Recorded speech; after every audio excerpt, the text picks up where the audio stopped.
मुसलसल मैं देख रहा हूं काफी देर से। नौजवानों, इस दुनिया की चकाचौंध तरक्की ने हमें बहुत सारी रूहानियत से महरूम कर दिया है। हमारे ये पाकीज़ा मजालिस ये मोबाइल के नजर हो गए, ये कैमरों के नजर हो गए। हर आदमी सेल्फी लेना चाहता है, हर आदमी फोटो लेना चाहता है, हर आदमी वीडियो लेना चाहता है। आप खुद यहाँ आए हैं तो मोबाइल को अपने पास रख लो, और अगर मोबाइल को ही सुनाना था तो किसी के हाथ में देकर भेज देते, आप घर बैठ जाते। ये मजमा मोबाइलों के लिए नहीं है, आपके लिए है। बेशक बेशक आपके लिए है। आपका जहन और दिमाग हाजिर रहे यहाँ पर, ये सोच करके कि मेरे मुस्तफ़ा की बातें सुनाई जाएंगी, क्या बात, कुरान की आयतें कुरान की आयत पढ़ी जाएंगी, हदीस रसूल का जिक्र होगा। लेकिन इस तूफान बलाखीज में आज हम देखते जा रहे हैं अदब हमसे निकलता चला गया। इसी को कहा था शायर ने, वो अंधेरा ही भला था कि कदम राह पे थे। क्या बात, वो अंधेरा ही भला था कि कदम राह पे थे, रोशनी लाई है मंजिल से बहुत दूर हमें। ये तरक्कियों ने हमें बहुत दूर कर दिया है।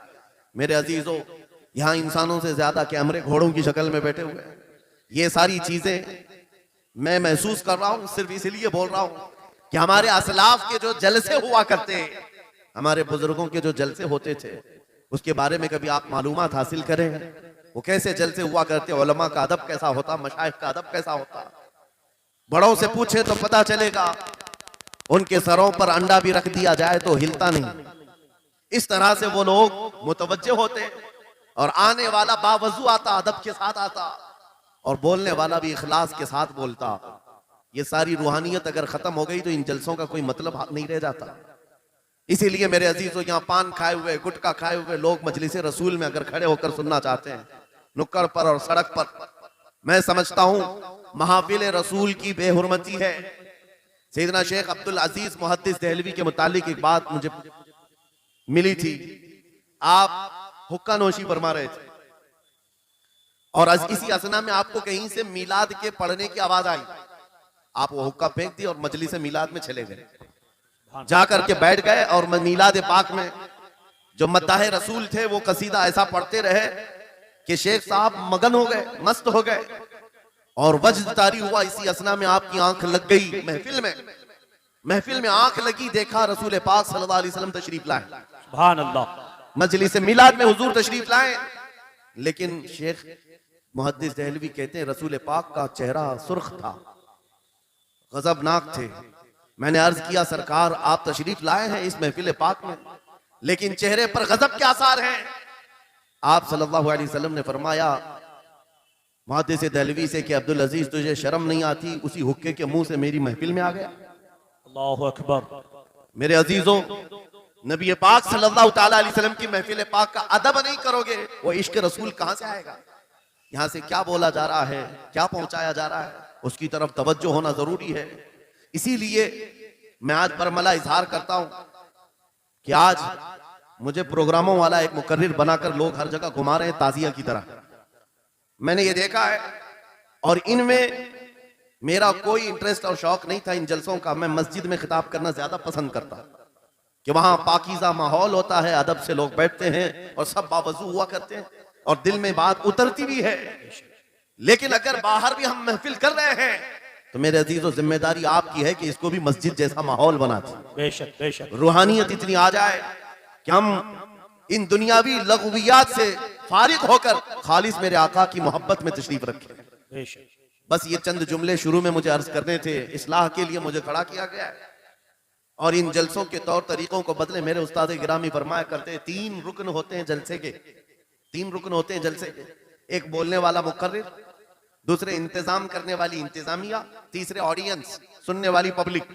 जलसे के ये 3 रुकन हैं, और तीनों में अगर कहीं से इखलास खत्म हुआ, ये जलसे का कोई असर नहीं होगा। अल्लाहु अकबर। आने वाले लोग भी मुखलिस हो, बोलने वाला आदमी भी मुखलिस हो, जलसा सजाने वाली इंतजामिया कमेटी भी मुखलिस हो, खालिसतन अल्लाह उसके रसूल की रजा के लिए कर रहे हो, उन जलसों का बहुत असर हुआ करता है, बहुत असर हुआ करता है।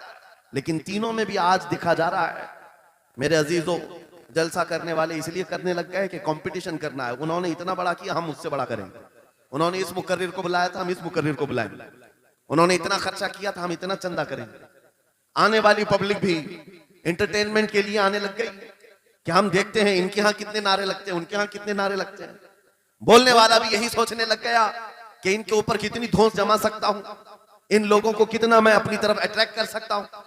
अल्लाह शाहिद है, मैं इस चीज के लिए आपके सामने नहीं आया हूं। पूरे मजमे में आप भी खामोश बैठे रहे, नाज़िम इजलास भी और जिनके हाथ में माइक है ये भी, आप दिल में सुभान अल्लाह कहें और दिल में ही नारा लगाएं। मेरी बात मुकम्मल होने तक तवज्जो से सुनते रहें।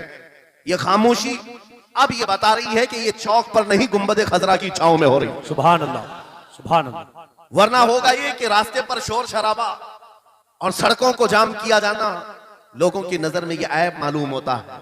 लेकिन इसी माहौल को हम बदल करके भी जा सकते हैं। ये हमारा शिवा है पूरी दुनिया में कि सिर्फ और सिर्फ रसूल पाक की गुलाम कौम ऐसी है जो 1 मिनट में पूरा सन्नाटा तारी कर सकती है। बेशक। किसी ने एक साहब से पूछा था, वेल ट्रेन्ड फौज जो होती है, चाहे वो अमेरिका की हो कि रशिया की हो कि जापान की हो, चाइना की हो, उनसे पूछा गया कि अगर 10,000 फौज को सफों में खड़ा करना हो और उनको रेडी करना हो तो आपको कितना टाइम लगेगा? किसी के बारे में कहा कि अमेरिकी फौज के लिए हमें 4 घंटे लग जाएंगे, हम तरतीब दे देंगे। रशियन फौज के लिए 3 घंटे लग जाएंगे, चाइनीज और एक्टिव हैं, 2 घंटे में अपनी सफे तरतीब कर लेंगे। उस मुसलमान दानिश्वर ने कहा, अल्लाह का करोड़ों एहसान है, 1 लाख से ज्यादा का मजमा होता है हरम काबा में भी और हरम रसूल में भी। इमाम सिर्फ 1 मिनट में कहता है सफे दुरुस्त कर लो, किसी को डंडा मारने की जरूरत नहीं, सबकी सफे खुद दुरुस्त होती है। ये कौम है जो अपनी सफे खुद दुरुस्त करती है। मस्जिदों में, जुमा में, ईदगाह में जाकर कोई लकड़ी लेकर नहीं फिरता कि अपनी अपनी सफे दुरुस्त कर लो। हर एक को इतना शऊर है कि अपनी सफे कैसे दुरुस्त की जाती है। जब आपको अल्लाह ताला ने ये नेमत अता की है, मस्जिदों में सफे दुरुस्त कर सकते हैं 1 मिनट के अंदर, ईदगाह में 1 मिनट में हमारी सब दुरुस्त हो सकती है।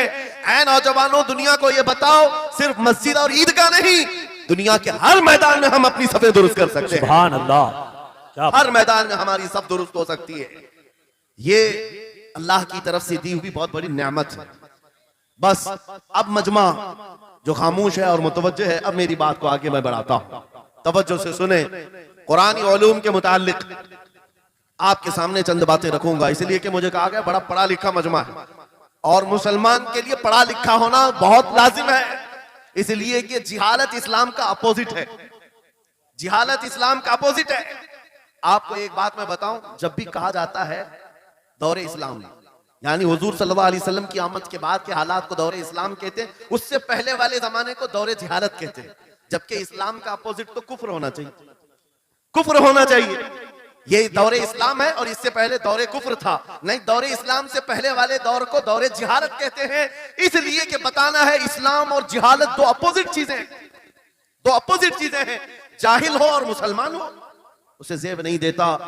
जिस कौम पर आने वाली किताब हिदायत का पहला लफ्ज इक़रा से शुरू होता है, इक़रा बिस्मि रब्बिकल्लज़ी खलक़, कुरान का पहला लफ्ज जो आया है वो किस नाम से आया? पढ़ो अपने रब के नाम से, पढ़ो अपने रब के नाम से। और इल्म नहीं है तो कुछ नहीं है तुम्हारे पास। इमाम गजाली तो फरमाते अन्नासु कुल्लुहुम मौता इल्लल उलमा, ये सारे इंसान मुर्दा हैं, जिंदा अगर कोई है तो इल्म वाला है, इल्म वाला जिंदा है। और जिहालत की तारीकियों में भटकने वाले की मिसाल ऐसी ही है जैसे अंधेरी कोठरी में बैठा हुआ है, कहीं रोशनी का आने का इंतजाम नहीं, उसके सामने हलवा रखो कि गोबर रखो, दोनों बराबर है। जाहिल आदमी के लिए ऐसा ही है, कभी उसका हाथ इसमें पड़ेगा, कभी उसका हाथ इसमें पड़ेगा। जब नजर नहीं आ रहा है तो हलवा को गोबर समझकर खा लेगा और कभी गोबर को हलवा समझ के खा लेगा, गलाजत उसके लिए बराबर हो जाएगी। लेकिन इल्म को कहा गया अल इल्मु नूरुन, इल्म रोशनी है। जिसके पास इल्म आता है वो तमीज सीख जाता है, उसके पास अखलाक आ जाते हैं, वो हलाल और हराम के फर्क को समझने लगता है, बुरे और अच्छे के दरमियान फर्क मालूम होने लगता है। इसीलिए मेरे अजीजों, मुझे बड़ा गर्व है और फख्र है, हमारी खानकाह से ये आवाज आती है, आधी रोटी खाएंगे और बच्चों को पढ़ाएंगे। बेशक, क्यों? बेशक। उस अजीम खानकाह से ये आवाज दी गई, क्यों?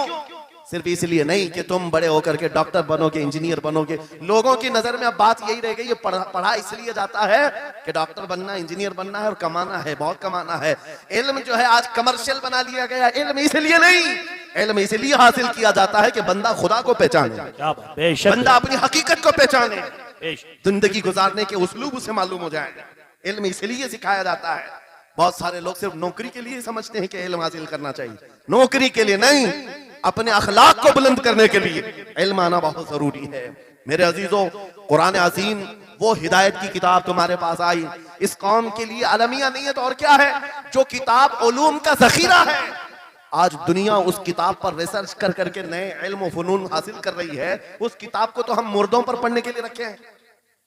वो कुरान अज़ीम जो हिदायत की किताब और सारे उलूम का सर चश्मा है, उस किताब को कहां पढ़ते हैं? मैयतों पर। किसी का इंतकाल हो गया तो तीजे में पढ़ेंगे, चहलुम में पढ़ेंगे, नवे में, 20वें में पढ़ेंगे। वो ईसाले सवाब के लिए सिर्फ रखा गया। और उससे थोड़ा आगे बढ़ गए तो कसम खाने के लिए कुरान। आओ चलो हम कसम खाते हैं कुरान पे हाथ रख करके, कुरान पे हाथ रखे। मियां क्या कुरान कसम खाने की किताब है? कुरान की वो आयत मैंने सबसे पहले पढ़ी, अल्लाह फरमाता ज़ालिकल किताबु ला रैब फीह, ये वो किताब है जिसमें शक की गुंजाइश नहीं, और ये हिदायत है परहेजगारों के लिए। और कुरान में 3 जगह ये लफ्ज आया, हुदल लिन्नास, हुदल लिलमुमिनीन, हुदल लिलमुत्तकीन। ये सारे इंसानों के लिए भी हिदायत है, ये सारे ईमान वालों के लिए भी हिदायत है, और परहेजगारों के लिए भी हिदायत है। सब हिदायत अलग अलग अंदाज से हासिल करते हैं। बारिश एक ही है बरसने वाली, जमीनें अलग अलग हैं। बहुत नरम जमीन हो तो वो जमीन बारिश से फायदा ज्यादा उठाती है, और थोड़ी सी ओबड़ खाबड़ जमीन हो तो वहां से फायदा कम आता है। बारिश एक ही है, कुरान बारिश हिदायत है। जिसके दिल की जमीन जितनी नरम होगी उतना वो उससे हिदायत उठाएगा, सुभान अल्लाह, बेशक उतना उससे फायदा उठाएगा। और आज हालात ये हैं, ऐ नौजवानों अपने दिल पर हाथ रख करके बताओ, कुरान कितने लोगों ने पढ़ा है? कुरान कितने लोगों ने पढ़ा है? मैं हाथ नहीं उठवाता, किसी भी बात पर हाथ मत उठाया करो। ना ही झूठे हाथ उठाना है, ना सच्चे हाथ उठाना है, ना ही किसी और को शर्मिंदा करना है। अपने दिल पे हाथ रख करके बताओ कुरान कितनी मर्तबा पढ़ लिया। क्योंकि कुरान पाक, बहुत सारे लोग ये समझते हैं मदरसे में बचपन में एक बार पढ़ लिया तो उसका हदिया हो गया, खत्म हो गया है, अब इसके बाद फिर हमारी मैयत पे ही पढ़ा जाएगा, इसीलिए तो कुरान के उलूम से ना वाकिफ हो गए। अरे समझना तो दूर की बात, देख करके पढ़ना भी मुश्किल है। आज लोगों का देख कर पढ़ना मुश्किल हो गया कुरान। तुम्हारे पास बहुत सारी किताबें नहीं है, बहुत सारे ग्रंथ नहीं, बहुत सारे वेद नहीं है जिनका शुमार ही नहीं है। तुम्हारे पास ओनली वन, एक किताब कुरान पाक, ऐसी महफूज किताब जिसके बारे में अल्लाह ताला खुद फरमाता है सूरह कमर में, वलक़द